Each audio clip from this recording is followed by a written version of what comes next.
This easy sheet pan lemon salmon with roasted red potatoes and veggies is the perfect quick dinner for busy couples. My wife and I, we make this meal with different variations all the time, especially on those hectic weeknights. We just don't have time to prep a bunch of food or clean a ton of dishes. The key to this meal is proper preparation and time management, which I'm going to walk you through. First, you're going to quarter your red potatoes and place it in a big bowl. Grab a separate bowl for the remaining veggies. Half your white mushrooms so they don't dry up in the oven, and cut your red pepper into large chunks as well. Instead of chopping or mincing your garlic like you might usually, slice them up so they don't burn in the oven. Then quarter your tomatoes and put it in a separate small bowl. Half one lemon, using one half for your potatoes later and the other to slice to place on top of the salmon, which is going to make it really moist. Chop up some parsley, dividing it in half so you have some for your potatoes and the rest for the salmon. Finally, we're going to make a seasoning mix. When you're done, it should be about 1/3 of a cup total. Play around with the ratio and see what you like best, or grab your favorite seasoning mix. Grab your potatoes and coat them in some olive oil,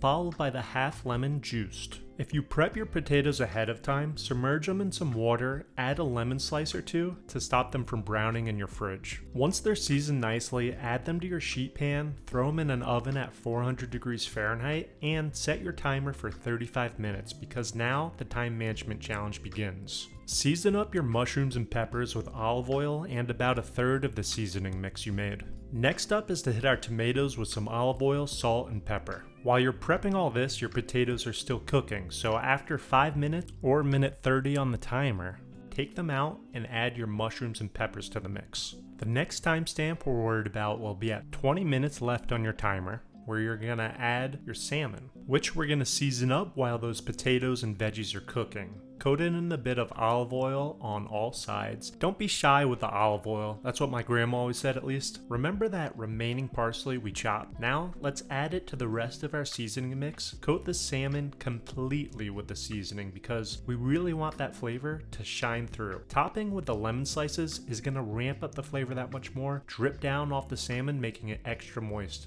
Now for a quick commercial. Download my free 1-month Google spreadsheet meal plan. Down in the description, I'll link it below. It's packed with all the recipes you need for a full month, along with the grocery list for each meal and each week.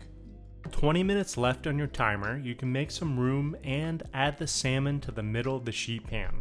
Temp the salmon after about 10 minutes back in the oven to understand how your oven's cooking. Mine came out around 80 degrees, which means I'm right on track to finish by the 35-minute mark. Add in your tomatoes to the mixed veggie side, throwing it back in the 400 degree Fahrenheit oven for just 5 more minutes. Then, with the last 5 minutes or when you're at minute 30, broil everything on high heat to finish it.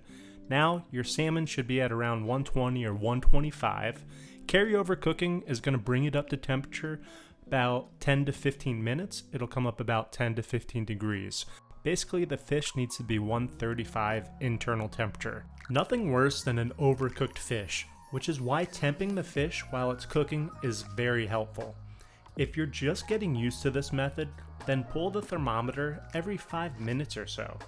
Just make sure to wash it with soap afterwards, since it's going to be going into uncooked seafood during this process. If cooked correctly, your salmon should be juicy and flaky, making it an extra delicious sheet pan dinner for two. I mean, I absolutely love this dish. This full written recipe is going to be linked down in the description below. If you enjoyed this episode, make sure you check out my marinated and grilled flank steak episode. I'll link it above and down below in the description.